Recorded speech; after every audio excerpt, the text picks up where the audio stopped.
talk very briefly about GetFundedAfrica, kind of like, where the glue that has kind of like joined everyone here together. Today, I'm actually speaking from the beautiful city of Abeokuta in Nigeria. Abeokuta is from a Yoruba word that means under the rock. And what GFA does is actually provide a rock and a foundation for startups to actually grow, expand, and scale.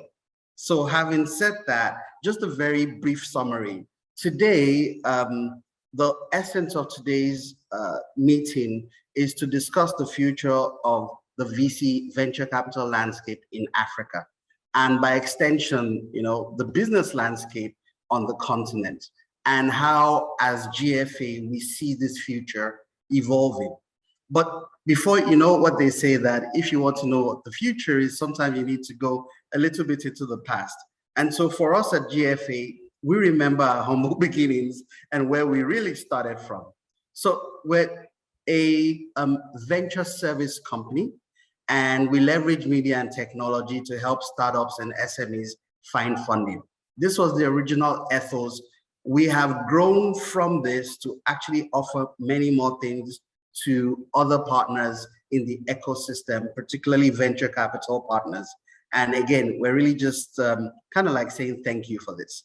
So what we wanted to do was, because we know that everyone says, hey, startups, small businesses are the engine rooms of development, we know that in the ecosystem, we need to actually provide a rock and enable all these startups and the players in the ecosystem to actually grow. So today in GetFundedAfrica, we partner with some of the largest investors and corporate venture capital firms, as well as corporations, in actually powering the engines of development to solve some of Africa's biggest challenges. That's kind of like our story in a nutshell. And then I'll just tell you a little bit and then dovetail into the market report that we would release. I should also mention that for everyone that has signed up to this event, we would actually be sharing a copy of the GetFundedAfrica Startup Ecosystem Report. So literally for everyone here, just note, we'll be sharing a copy of the report.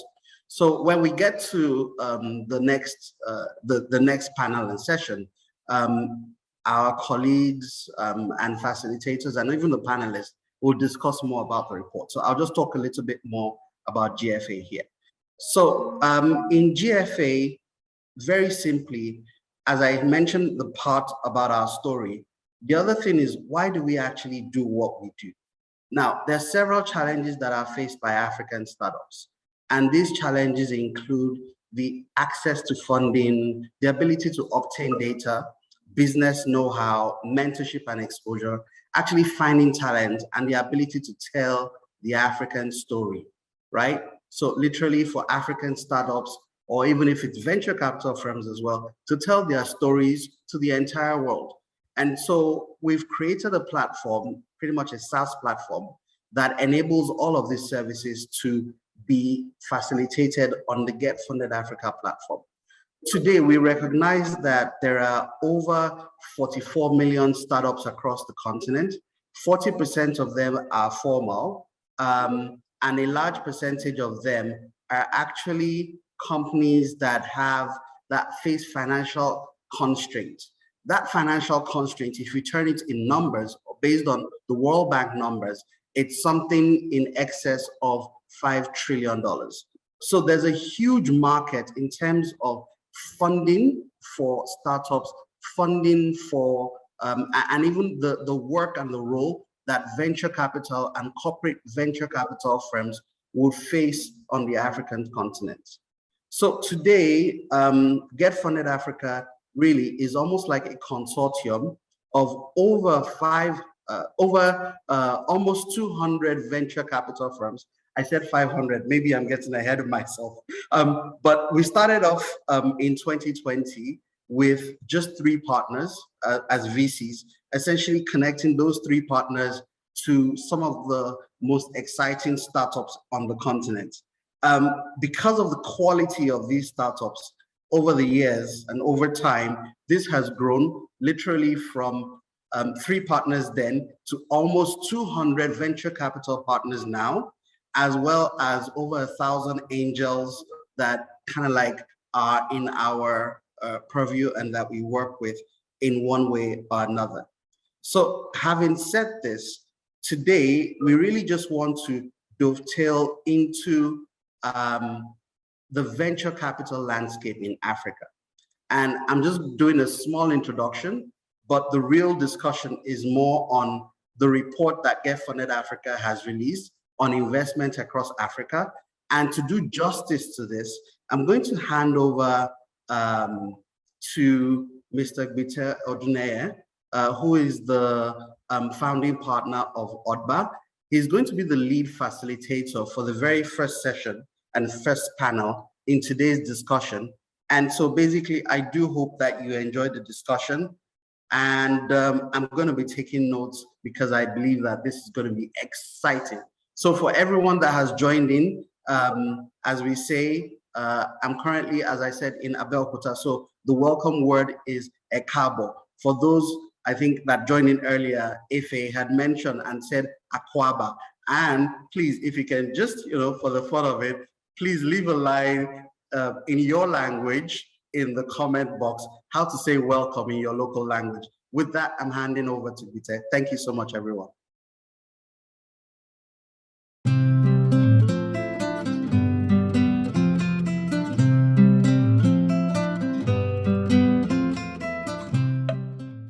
And thank you, everybody, for joining us. And the people at GFA, a huge thank you for putting this together. I mean, GFA, as Debo has rightly said, is a venture service firm, and they spent a year tracking and validating various deals across Africa to create the report. As we've also mentioned, we'll be sending out a copy of the very comprehensive report after the seminar. I'll give a general overview of the exciting things that have happened on the continent. I mean, African tech, as we all know, has grown faster last year than it has at any point in time. And we've only done 2 months so far this year. And I think we've already hit the $1 billion mark. So we're expecting 2022 to also be a breakthrough year. We've seen the emergence of a number of unicorns, a number of soon-to-be unicorns. The amount of money that has been invested in seed, Series A, Series B has increased tremendously. The amount of players that are participating within the space has increased. To think back to 4 or 5 years ago and the amount of money and the kind of conversations that were being had on the African startup space, and to think about where we are now and the level of interest now, it's just absolutely phenomenal. Some of the numbers have been put on the board. Last year was, depending on who you speak to, between 4 and 5 billion, 4.16 billion according to our report, 316 deals, 307 African startups, investments across 34 countries, 25 industries, and 62 products. Obviously, the value of the deals have been exciting. So without further ado, I'm lucky to have a panel of phenomenal minds. I've got Barbra Iyayi, who is the CEO and founding partner of Unicom Growth Capital. Unicom Growth Capital is a woman-led VC firm that invests in the future of tech. And Barbra has operated within the space for quite a while now. So we're looking forward to a number of the things that she's got to enlighten us with. We've got Oscar Ramos, who is a partner of SOSV. SOSV is an early stage venture capitalist firm with offices in Shanghai, London, New York, amongst a host of other places. They're very active investors in Nigeria. I do know we've co-invested in a couple of things. They have under $1 billion under management. And Oscar also runs the China Accelerator, which is the largest accelerator in Asia. Thank you very much for joining us, Oscar. I've got Gerald Maithya. Gerald is the SME and Startup Lead at Microsoft Africa. He leads a team of focused and empowering organizations through digital technologies. Gerald is very, very experienced within the sector. He has operated within the space for a while. He has worked in financial services for quite a while. So we're very much looking forward to all the contribution that Gerald has got for us. Thanks again thanks for joining us, Gerald. And finally, we have Umar Hasmi. Umar is a fintech and digital commerce leader with involvement in key initiatives around the globe. He's currently serving as the Global Vice President of MasterCard, product and engineering, and is also a keen investor and advisor for a number of financial technology companies. So thank you, everybody. Thank you so much for joining us. If you do have any questions, if there are any questions as we go along, please feel free to put your questions in. We would have a session later towards the end where we'll answer questions. I will go in with our very first question, and I'll direct that to Barbra, if that's okay. Barbra, you there? You with us? Yes, I am. Fantastic. Thanks a lot for joining us. Okay, so the report shows, Barbra, that pre-seed data, investments into pre-seed data at 1 to 2%. Considering the volume of monies that's coming into the space, and we would have thought pre-seed to be the originator, the early stages. Why would you think the volume of investments that's coming into the continent, only 1 to 2% is going into pre-seed? And also, while you're on it, could you also, how do you think VCs can increase that trend? Nice to meet everyone. Thank you for having me. Just a quick introduction. My name is Barbra Iyayi. I'm the founding managing partner of Unicorn Growth Capital. We focus on investing in the future of fintech, which is really around fintech companies across different categories, such as fintech infrastructure, embedded finance, and the sort of B2C digital financial services plays, competing and disrupting the incumbents. Fintech infrastructure to us includes crypto, DeFi infrastructure, blockchain infrastructure. So we are really focused on the next generation of fintech and how that's going to unlock new opportunities in the digital economy. We focus on seed and Series A, so we don't really play in this pre-seed stage, but I'm happy to think through why pre-seed is still an issue in Africa. I would say, look, the reality here is that we don't have a vibrant tech entrepreneurial ecosystem compared to the rest of the world in Africa. And I think the pre-seed stage, which is the most riskiest stage, is still limited to angel networks, accelerators, which are not that many. And the angel networks, a lot of angels have never really done this before and are making these bets and are being very cautious. If you think about other economies that have had really great pre-seed opportunities, a lot of it's entrepreneurial economies where entrepreneurs back other entrepreneurs. We just haven't had that many entrepreneurs become exit and become huge unicorns to be able to sort of trickle that down into the pre-seed stage. So that's the way I look at it. But I do think it's increasing, and I think there are a lot of funds being set up to focus on that stage. In fact, I think the pre-seed stage is becoming competitive because everybody is trying to invest in pre-seed now and getting to the startup game. So I think that number will come up definitely this year. But I think the ecosystem is still quite nascent. That's why the numbers are small. Thanks for that. As you did rightfully say, the amount of angel investors that are now participating on the continent it's astonishing in such a short space of time. Umar, what are your thoughts on the 1 to 2% on the pre-seed? Is pre-seed somewhere you would normally invest yourself? I would agree with Barbra here. I think the other thing we see in, if I could call it, more mature markets, where investors, angel investors are also more comfortable with the risk associated to this type of investments, is that there are some structures in place as well, right? First of all, there's precedent. There's a lot of activity that has already taken place. But there are also structures like syndicates, groups of investors who are doing this together. And this is something that is developing in Africa. I would agree with Barbara. I think we will see more and more of this kind of activity because definitely there is interest from the angel investment side.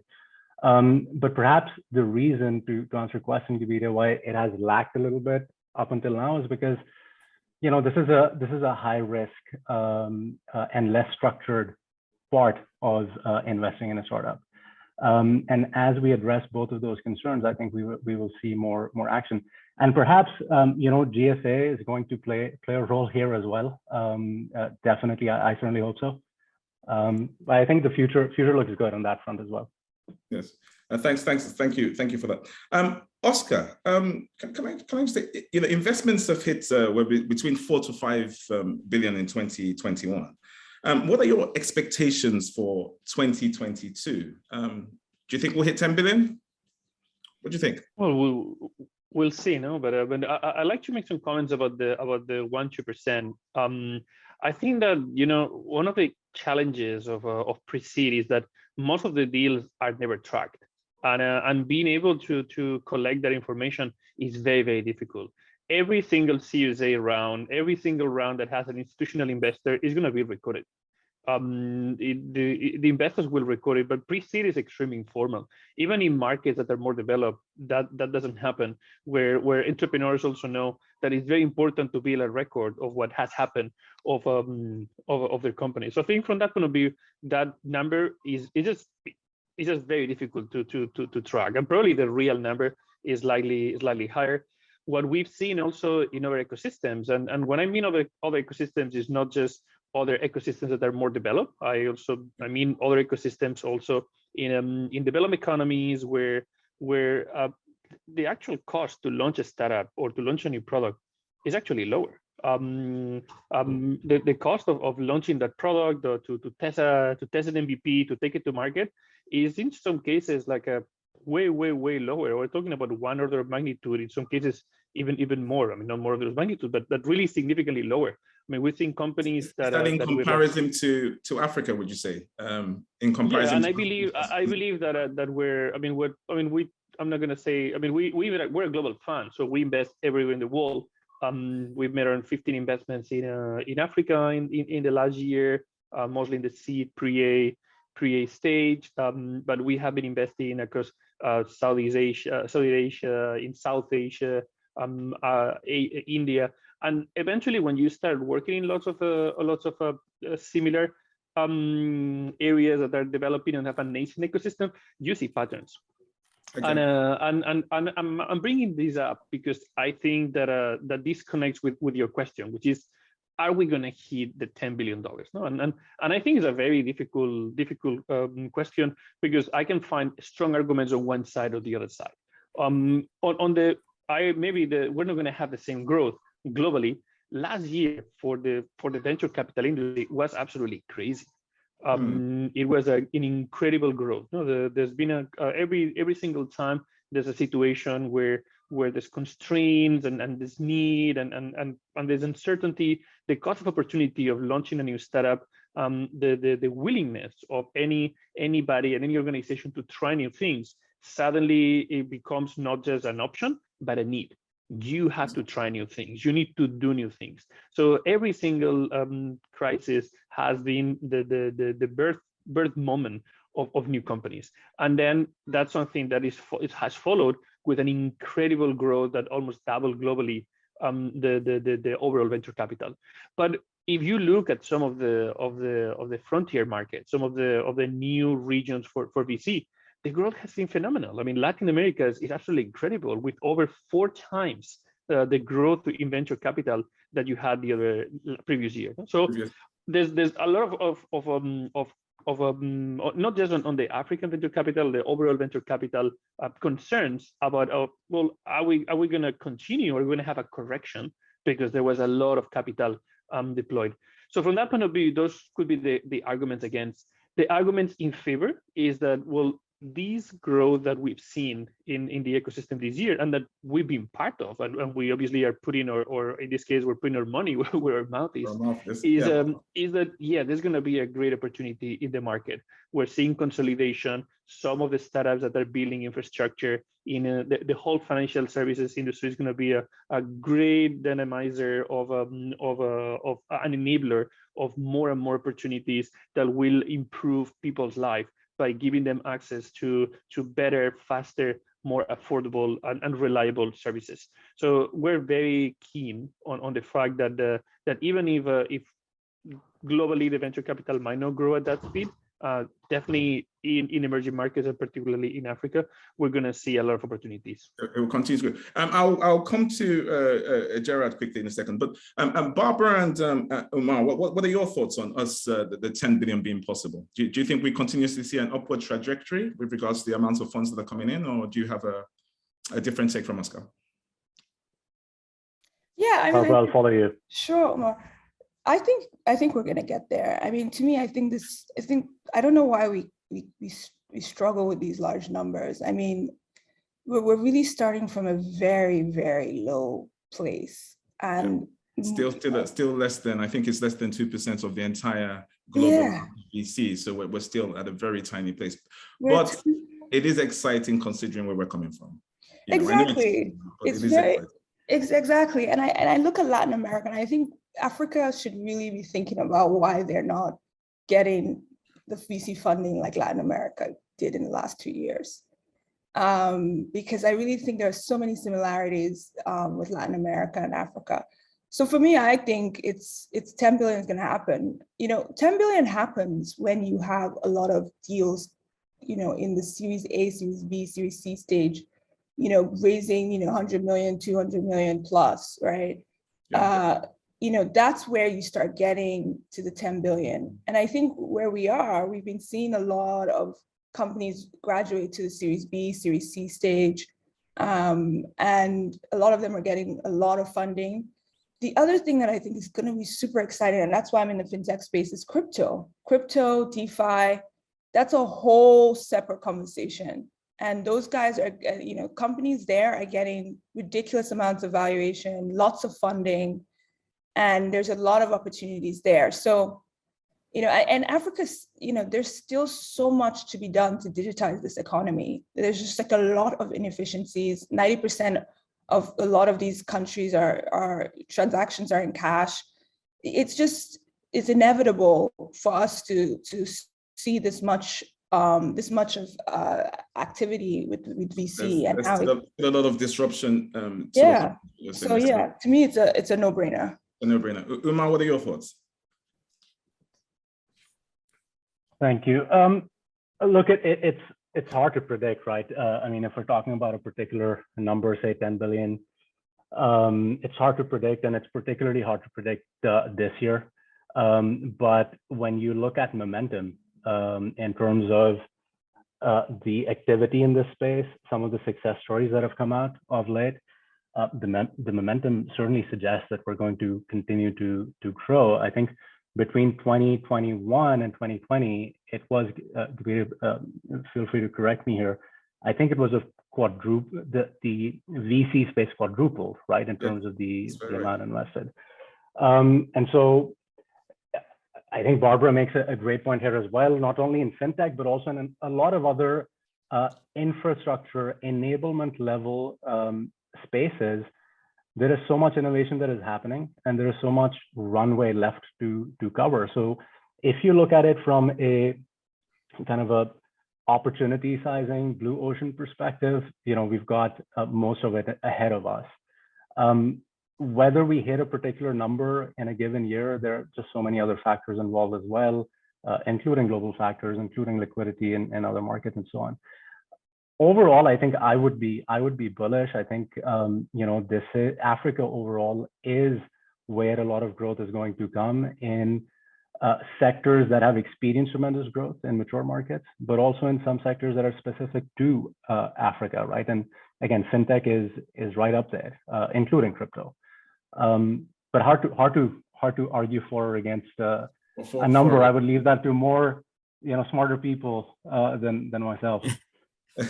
Hi, Gerard. I'm terribly sorry for keeping you there. A question to you, and keeping the same sort of.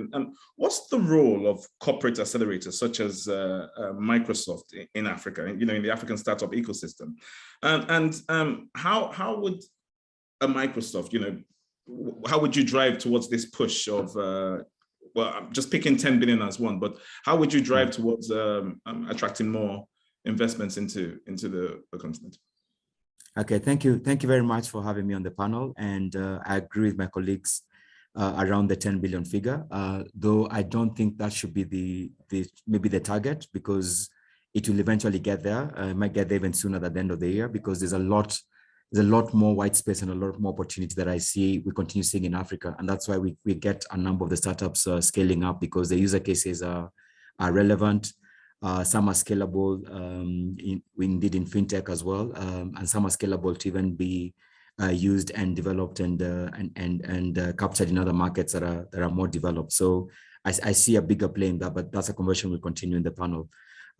As far as Microsoft is concerned, I believe corporations such as Microsoft across Africa and many other big ones, I think have a critical role in powering the African ecosystem for startups. And there's an obvious reason why corporate accelerators are in play. Big corporates aren't agile enough. Big corporates need new revenue streams, and the whole collaboration or a play or acquisition of the startup allows them to disrupt their business models a lot faster, a lot more efficiently, and therefore the shareholders and everyone else then gets the benefits. If I speak specifically around Microsoft, we're getting very deliberate in how we participate in the startup ecosystem. So one of the, allow me to plug in Microsoft here a bit, but one of the things we've done is we have a platform called the Founders Hub, which is a platform that is open to all startups, agnostic to industries, agnostic to geography. It's a global platform, but startups get access to a set of toolkits. They get access to mentorship, access to technology, access to advice and guidance to be investor ready, and most importantly, access to markets by us partnering them with our partners and our clients as well. So that's going to be a big play for us across Africa as well. The other thing that we've done, just given the insights we've gathered from our research within Africa, is the need for partnerships. And one of my colleagues mentioned that in the panel. So what we've done is we've gone ahead and set up unusual but necessary partnerships.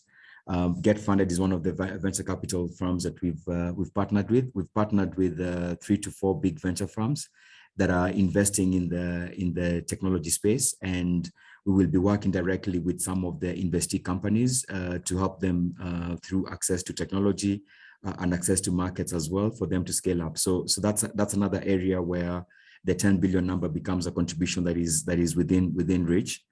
There's also a big thing we are doing, which is looking at skilling of these startups as well, but specifically being deliberate on what kind of skilling do we have. There's a difference in skilling that you need for new startups versus unicorns or unicorns, as you'd say. So and so different skill set to build different parts of the company. Skill set, exactly, depending on where the startup is in its growth curve. So I think we're playing a big role as Microsoft, but it's not unique to Microsoft. It's something that I see big corporates doing across Africa, not least our competitors as well. Specifically around driving the investment up to 10 billion, I think the opportunity we have is, as big organizations such as Microsoft, we have the ability to bring in the right players and partners around the table. And so there's a big push around having the right partnerships, whether it's governments, regulators, to open up some space that affects the seed discussion that we'll have later. But it's also the ability for Microsoft to allow startups access to more markets a lot more easier. Because we've got access to the governments, we've got access to the right players that can help these startups actually accelerate faster in the business. And then the last thing, obviously, we bring is the credibility, like many other organizations within Africa, on participating with these startups, which helps a lot with that growth journey. So I've spoken a lot about Microsoft, but I think our plan as a technology player is unique, maybe in the way we are forming the partnerships. But I think the value of the corporate accelerators is applicable to many other organizations of our size. Thank you very, very much for that. We look forward to hearing more. Oscar, the China accelerator that you offer, any thoughts of, you do anything? I know recently TRIPS, but that's not that's SOS via MOX. The China accelerator, any thoughts of doing something similar on the African continent? Well, I mean, we as an organization, we're kind of a bit confusing sometimes, and particularly China Accelerator probably is one of the most confusing brands in the SOSV portfolio of the startup development programs. We were the first of all the development programs that were launched under the SOSV umbrella. We're founded 11 years ago. We were the first accelerator program launched in Asia. The only one that up to now has taken a small company that was like they're trying to survive and eventually turn into a unicorn. And so there's a history there. But these as everything, especially in the startup innovation industry and in emerging markets, needs to evolve and change. So actually, the first investment, I believe that the first investment that we made as part of the software ecosystem inside SOSV was actually in Africa, was actually through China Accelerator, where we invested a company in Egypt, and we have made. It was through the accelerator you sourced that. Sorry, I said you said through the accelerator, the company you got in Egypt that you invested in was through the. Yeah, well, so we invest in the companies in SOSV, and then we work with the companies, and we work through what they used to be accelerators, more structure and with specific dates to start and finish. And now they're startup development programs where what we do is we offer the companies all the resources and know-how that we've accumulated over 20 years of work with startups at their service, more as a menu that they can pick and choose as they need. So we have made investments recently. One of the companies that associated to the China Accelerator program that pitched in our demo day 6 months ago. Last week they announced a $40 million Series A, and in our next cohort of companies that we'll be starting to work with in April, we'll have more companies from Africa that will be joining our programs. I know it's kind of sometimes a bit confusing, but the best way to understand the way we work is MOX tends to work more with consumer companies, and then China Accelerator to work more with B2B and enterprise companies. So we have this type of organization. But yeah, of course, I mean those models are models that especially those companies that are targeting specific areas, their models quite consolidated in Asia, and we can see and learn from them as we help the companies develop in Africa. Thanks a lot for that, Oscar. And Barbara, the report shows that fintech continues to attract majority of the investment. I think it shows probably about 38%. Do you think that continues? Yeah, I mean, it's a no-brainer on that point as well. Look, I think fundamentally Africa and a lot of emerging markets, I mean, Latin America is very similar with respect to fintech being high in terms of VC funding. Asia, I think all these economies that struggle with access to financial services have large unbanked population. Fintech is critical for anything you want to do in the digital economy. Like, you can't build these companies if you can't transact, if you can't get access to financial services. So the way we look at fintech is that, the last 5 years, it was fintech that sort of opened up the digital economy for Africa, right? It was the Flutterwaves and the Paystack and all these guys that opened up their API to allow people to transact. And then we built companies on those infrastructure. In the next 5 years, it's not going to be Flutterwave and Paystack. It's going to be a whole, new generation, open banking, DeFi infrastructure, blockchain. and it's going to be, and we're going to be able to see new tech companies come out of those infrastructures, new ways of doing things. We're going to have another wave of a new sort of fintech companies, is what you're saying? Absolutely. And we're seeing that, right? And that's going to open up new opportunities in healthcare, in agriculture, in last mile distribution. We're seeing companies get access to liquidity from DeFi sources now versus waiting for a bank to give them money, right? There's just going to be a lot of new opportunities coming out of this new fintech infrastructure that's being formed.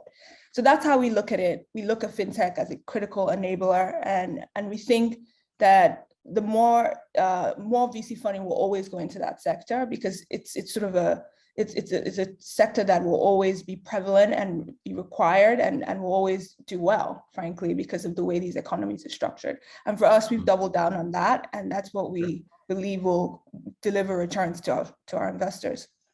Umar, what are your thoughts on that, Umar? Thank you. Look, it's hard to articulate it better than Barbra. I fully agree. Whether I think,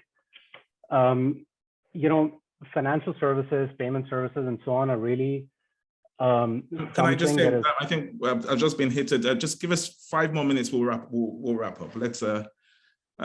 Go on. I'll make it brief. I'll make it brief. I was going a little philosophical. I'll pull myself back, but I was just going to say that this is an area that has seen innovation since the beginning of time, right? How money moves, how people conduct commerce.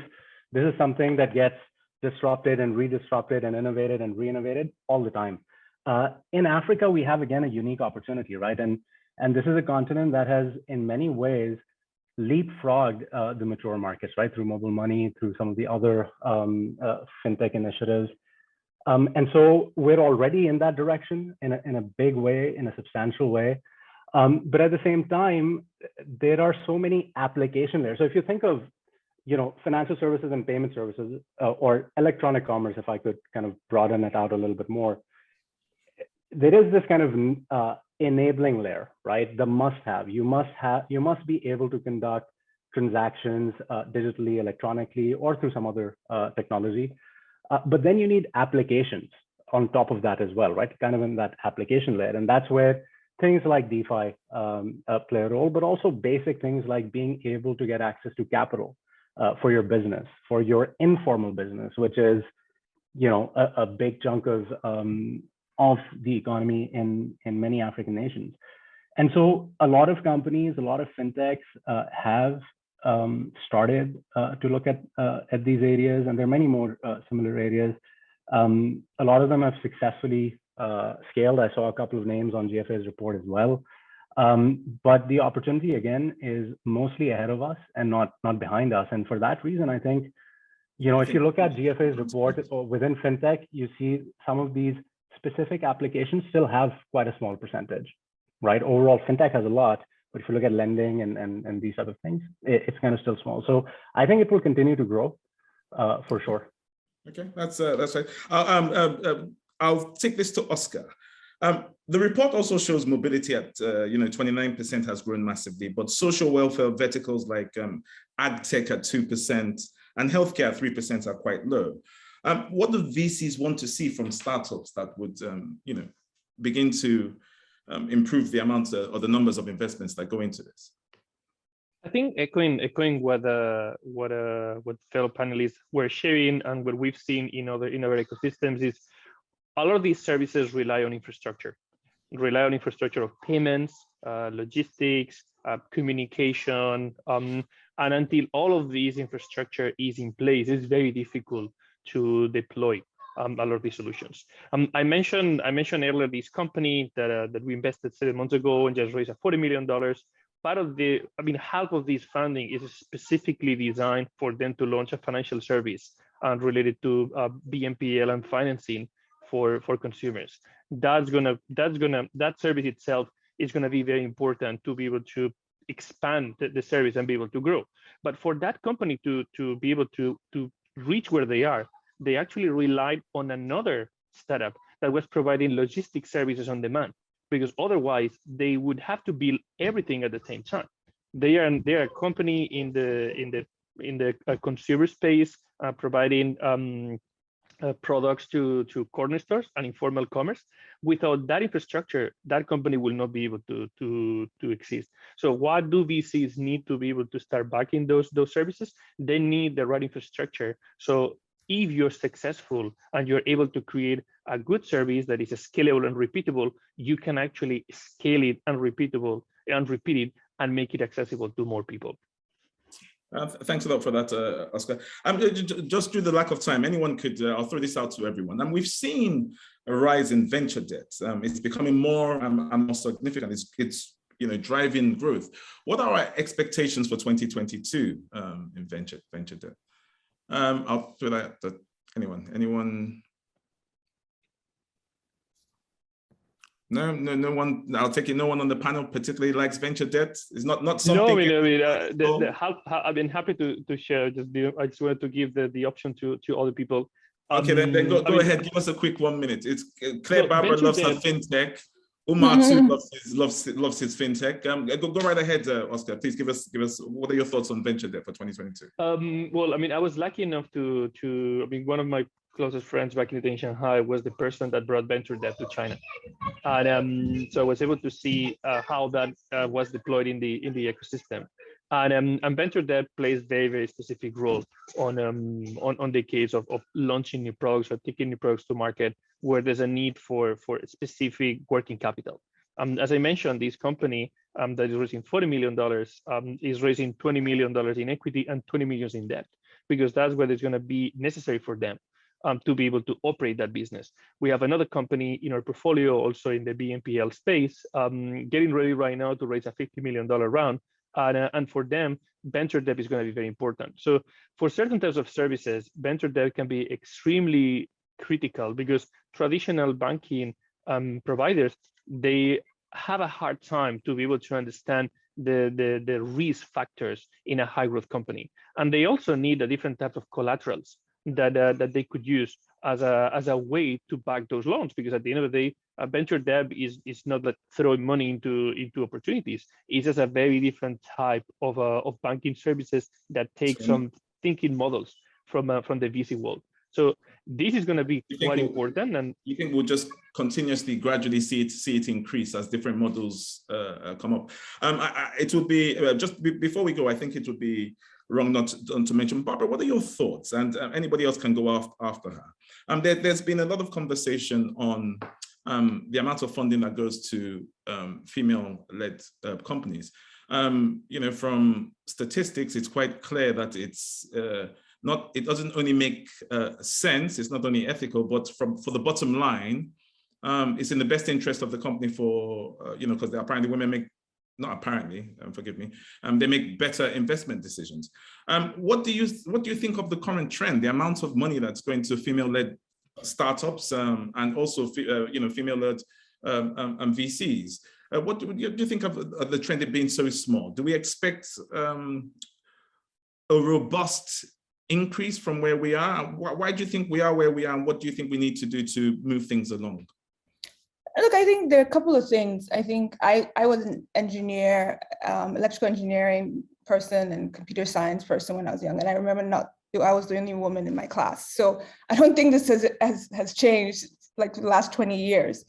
I think fundamentally, when it comes to female founders, they can't just come from anywhere, right? They have to come from ecosystems that have already been developed, engineering and tech ecosystems, and there are very few women in those ecosystems anyway. So I think there's a lot of work to be done from the grassroots. We need, like, whenever I invest in companies, I always look at women across all sectors, all parts of the company, from the management team to the board to the engineering team. Very few women are in some of these engineering teams. And I think that all creates problems in terms of bringing more female founders out to the system. So I think that's one. I think we need to do more grassroots, encourage more. Two, I think we need, and then that's two, I think we need more women VCs. We need more women who are check writers, especially check writers at the later stage, because the numbers are low because there are very few women founders that are raising anything above Series A. when a female founder raises Series A+, that's an achievement. Really So I think we need more people funding women at the growth stage, because that's when you see the numbers go up. So there are a lot more deals that are happening with women founders, but less capital is going to them. So we need to change that, and having women VCs will help. I just get a lot of female founders. You know, I do a lot more work with them. I just have a lot more interest in them because I want to see more female founders win in this ecosystem. Otherwise, this ecosystem is just going to be male dominated and not diverse, and that's not helpful to anybody, and we don't want that to happen. So this is the time to change that. And we are changing it. Gerald, what are your thoughts? What are the corporate accelerators doing, or is it something that is high on your priority? What are your thoughts on why there are so few women? I just like to add on what Barbra is saying. So obviously, there's a big focus for us on empowering every person and organization to achieve more, but also targeting the unseen, or for lack of a better word. So those are the youth, maybe the women as well. But that's across the board, not only in the startup element, but also in the way we create technology as well.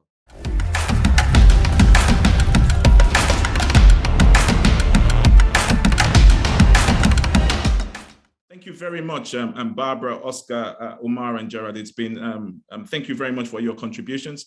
Like we've mentioned, a copy of the report will be sent out to everybody that has attended. Thank you very much for your time, for joining us from different parts of the world. And speakers, thank you so much. I look forward to speaking to you again and continue the conversation.